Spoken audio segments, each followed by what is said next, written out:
All right, welcome back, everybody. I'm Jesse Weber, and I'm joined now by John M. Phillips, who represents the family of Don Lewis. John, great to have you here, and a lot I want to get into. So let me start it right from where we know I'm going to go. Carole Baskin makes her Dancing with the Stars debut, and during a commercial break, there's an ad put forward by you and the members of Don Lewis's family, as well as his former secretary, urging the public, if they have more information on his disappearance, to come forward. What was the motivation to put that ad out at that time?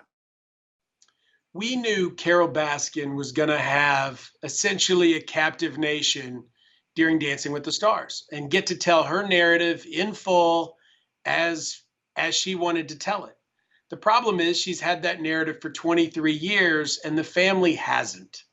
And so the purpose was so that they could get counter messaging out. Look, the scales of justice can balance if both sides get to talk. So they wanted their opportunity and had to pay for time to get it and got it.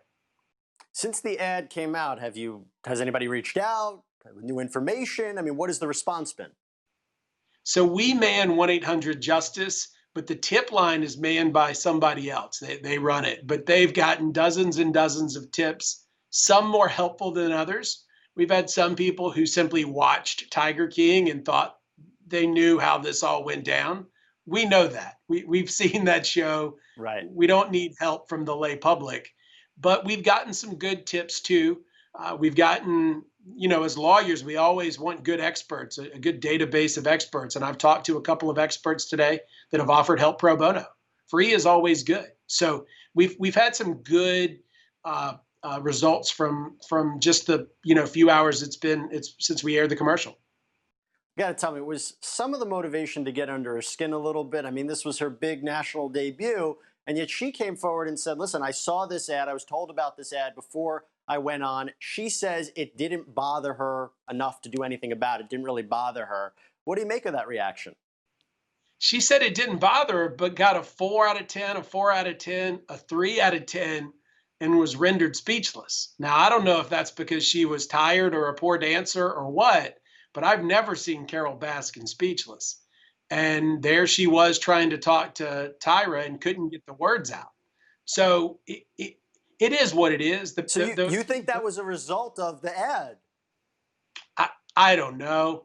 It doesn't matter. The fact is everybody's talking about Don Lewis today, along with how bad of a dancer she was. But everybody's talking about Don Lewis today. And if we hadn't aired the ad, it'd have been just a forgotten part of the story. What does the family think about her being on Dancing with the Stars?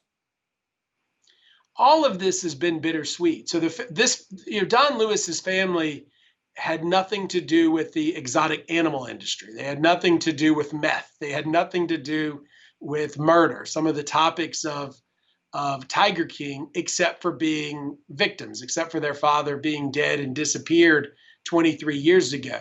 So they didn't really want to go along with that ride and didn't really want to go along with the Dancing with the Stars ride. But the sweet of that is they're getting the message out. The people are talking about Don Lewis for the first time in decades because of Carole Baskin. And if that's what it takes, then that's what it takes. But they're not bothered by any way her going on there, celebrating, taking a part of this newfound fame that she has, dancing, enjoying. Are they bothered by that in any way? Because the feeling that she showed on camera and what that whole show is about was very different than the somber message put out by that ad. Right. Of course they're bothered by Carole. They've been bothered by her since this happened. Carole's refused to sit down and tell what she knows and talk about Don Lewis's last hours. Of course they're bothered by it, but they're used to it. And so they've hired me.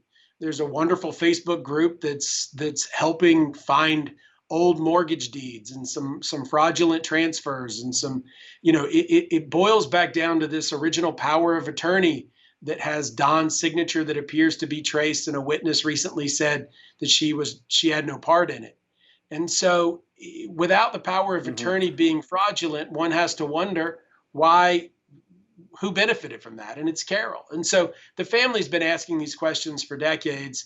It's just now there's a lot more people asking questions and a lot more people interested in the answers, and we hope that leads to justice.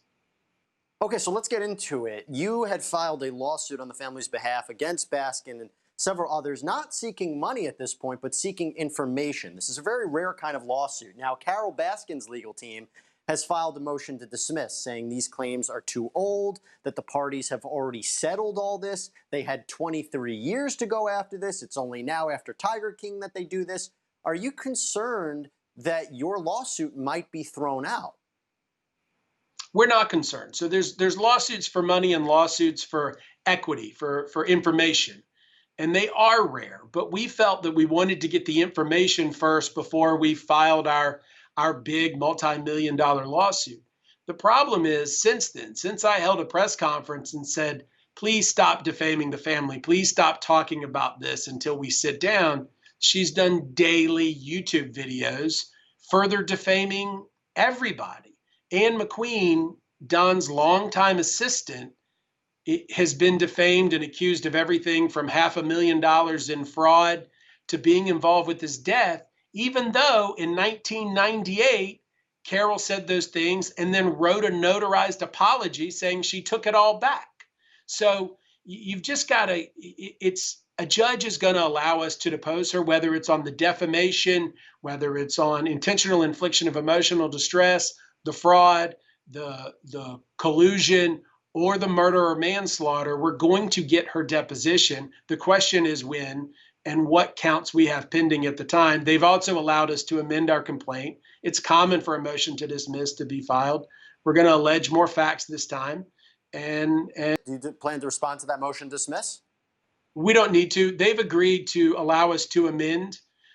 They essentially want us to allege more facts. We're happy to. At the time that I filed the complaint, I had only been on the case a couple of weeks. And so since then, I've had time to meet with forensic experts, really look into the power of attorney. The power of attorney is a big deal here. It was allegedly written in 1996. Yeah. She used it in 1997 to gain basic control of everything Don had, the estate. And then in the motions to dismiss, they say, yeah, but the power of attorney is legally irrelevant because there was the conservatorship. Well, no. She was appointed co-conservator because of the power of attorney. She had access to the financial records because of the power of attorney. If that power of attorney is a fraud, and we think it's clear, this is a whole different series of analysis that should have taken place and will take place. But let me ask you this. We can, there's a lot of theories, there's a lot of speculation, there's a lot of things that look bad for her. At the end of the day, what do the family think, what do they all think happened to Don Lewis? You have Kenny Farr, his ex-wife, coming out saying that he might have played a direct role in either killing or disposing of the body of Don Lewis. I mean, does Don Lewis's family, do you have a theory about what actually happened to Don? We do. So, when a hurricane comes, I don't know if you've seen the spaghetti models, and they come and they're just like spaghetti going all over the state of Florida, particularly. And that's what we have here. We've got a spaghetti model of the meat grinder and a spaghetti model of the septic tank and the freezer that Trish brought up on 48 Hours. All of these theories, but at the core, there's one traceable hurricane, right? And it's that power of attorney. Why would somebody commit fraud on a power of attorney that requires somebody to be dead or disappeared to use it? So again, we don't know if Carole had anything to do with his death, but her waving around days after his death this fraudulent power of attorney concerns everybody and changed the course of everybody's financial affairs and continues in daily defamation to be uttered by, to utterly insult, defame, slander, and libel innocent parties with this daily diary of Carole rehashing things from 1997 and 1998. So, John, before I let you go, you have to tell us, is there something, some piece of evidence, some piece of information that you have gotten a hold of that you maybe can't share right now, but maybe help support this theory, support this story? There's a lot. There's a lot of evidence that we're going to, obviously, it's in no lawyer's advantage to play their cards openly in the public, but we have lots of cards. But, the power of attorney is publicly accessible. people should really take a look at that and wonder why. The will is the same thing. There's just so many documents, so many lies, even about how Carol and Don met. Everybody knows on Netflix she said that she was walking down Nebraska Avenue and Don picked her up.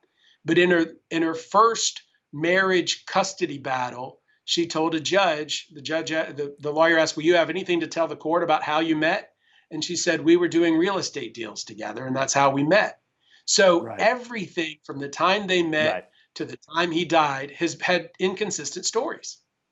All right. John M. Phillips, thanks for coming on, and we'll keep a careful eye out if we should see any more ads during the course of the Dancing with the Stars program. Thanks so much, John. Thank you.